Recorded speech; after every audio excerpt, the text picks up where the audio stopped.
Cass County currently pays about $8,000 for Zimber services. A switch to Office 365 would include an $108,000 installation fees and $57,000 for monthly fees. Brianne, these new tariffs could impact the amount you pay for a new car or a new iPhone, but those aren't the only industries that could be affected. Groceries and even t-shirts could see their prices grow up because of these new tariffs.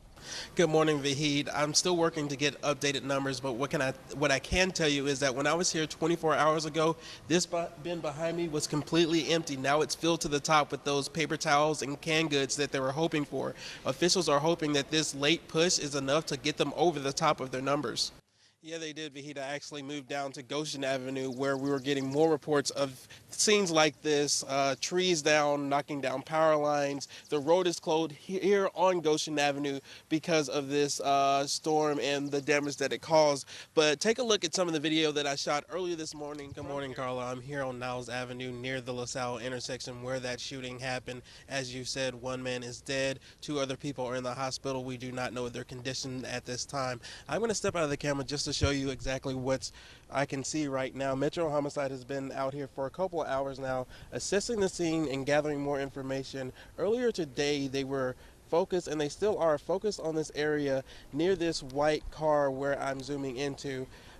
If you look into your screen right now, you'll see that the passenger side window of this car has been shattered, as well as the backside window. Right now, we don't have any suspect information at this time. I spoke with a witness who said that he heard probably about 4 or 5 shots before this shooting happened. And right now, the coroner has just arrived on scene, getting ready to pick up the deceased individual.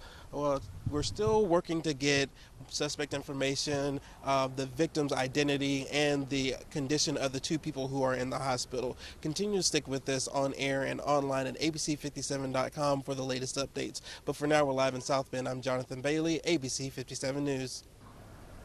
This memorial sums up the uneasiness that the city has felt over the past week. It was put up only to be taken down, put back up, and then vandalized, and now washed away. Reporting in South Bend, I'm Jonathan Bailey, ABC 57 News. Good morning, Vahid. You know, the most conventional way to prevent a mosquito bite is to make sure that you have your insect repellent with DEET, but there are other ways to prevent being bitten. Brian, whenever there's heavy rain like we've seen earlier today, people living on South Fork Drive are concerned that this lift station could malfunction and cause their homes to flood. Brianne, I went through building after building in this complex, and some of the things that I saw that residents showed me was hard to believe. Mold in bathrooms and kitchen, mushrooms growing in walls, just some of the many problems Miami Hills residents are facing. I got water leaking from my outlet in my kitchen right by my sink. So I'm experiencing a lot of water and mold. Naomi Williams is not the only person dealing with these issues. I spent the entire afternoon going through building after building to see the living conditions the residents here face every day. The laundry room been out for a year. I have a basket right here at the end of this hallway closet that I'm steady trying to wash inside the tub and inside of the sink. These problems have not been a new phenomenon for these residents, as some issues have apparently gone unaddressed for years. I ain't been able to use that tub for years, so I can't turn it on. And so, and the sink in the bathroom is ridiculous. We reached out to management and the owning company of the complex, but got no response. The city's code enforcement released a statement saying, quote, "The city has responded and addressed issues brought to our attention by tenants at the Miami Hills apartments. If any residents has concern about a rental property, they should report the exact location by calling 311 or emailing 311@southbendin.gov so that code enforcement can address the complaint. But some residents think this complex is beyond repair." I don't know why they ain't been closed this place down. I really don't. I don't know why they ain't been closed this place down, because this place ain't fit to live in. Once again, if you are experiencing issues with your apartment complex, you are encouraged to contact code enforcement at 311. Reporting live in South Bend tonight, I'm Jonathan Bailey, ABC 57 News. Brian Miller describes the shots he heard that claimed his son and stepson's lives. There's a lot of them. I want to say probably 10, 12. There were 2 different guns, so you know.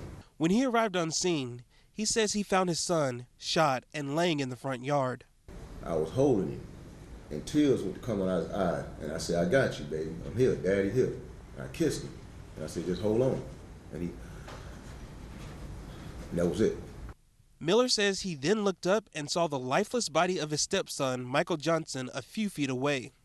Miller says he then decided to take action and look for his son's accused killer, Antoine Mims.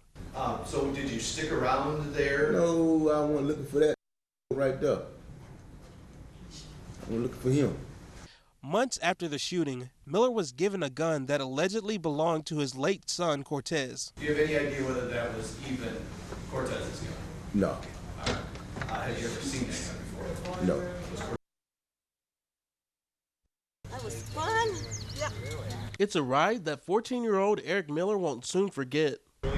Seventh Heaven. He doesn't talk. When he doesn't talk, we know that he's in Seventh Heaven, and he's not talking much. Bikers from across Indiana, and even one from Pennsylvania, mounted their hogs to support Eric and his family's pursuit of a wheelchair-accessible van. Her story about Eric, it just, something just called out to my heart, and I just wanted to give him a ride. Both riders and Eric's family agree that Eric's big heart is what has caused his story to resonate with so many. His spirit and his heart is bigger than the world. I mean, he loves with a passion. Two women even got the privilege of escorting Eric on her bike on the 10-mile ride from the Big R store in Elkhart to Creekside Church, where a bake sale was being held to also raise money for Eric's family. I don't even have words. He was so elated, and that is all I wanted. And he gave me the biggest hug I've ever had. Willman says he's grateful to be a part of a day where Eric could just be a kid doing what he loves the most. Everybody should be looking after these children, these young adults, and realize that they're just humans just like us, and they have wants and needs and desires. 13-year-old Sierra Clemens was born premature. 6 weeks after her birth, she was diagnosed with bacterial meningitis that caused infection, strokes, and eventually serious brain damage. She was supposed to have a trach and everything. She was on the respirator for 5 weeks, but they took it out and she was breathing on her own ever since. 13 years later, an Iowa-based nonprofit called My Happy Place got wind of Sierra's story and decided to step in. We wanted to bring My Happy Place here to do a room makeover, and given that we're Beacon Children's Hospital, we thought it'd be a great way to kind of extend the care outside the walls of Beacon. Their physical therapist, Lori, she was the one who put her name up, and I think everybody just pretty well agreed, yep, Sierra would definitely be great to accept this, so she's been absolutely amazing. The Clemens family was put up in a hotel, while My Happy Place completely revamped Sierra's room, giving it a paint job, a new bed, and more space for her toys and medical supplies. She's just been through a lot, and it's just nice to see her have something to look forward to again, you know. My Happy Place co-founder Lisa Tan says seeing the reaction from the Clemens family made the 8-hour journey from Iowa even more special. When you open that door and you see the reaction on, sometimes the child's a little shy, but you see the reaction on mom and dad's face, it's worth everything. And for Sierra, she had 2 words to sum up her new room. What is it? Is it awesome? Awesome sauce. Reporting in Middlebury, Jonathan Bailey, ABC 57 News.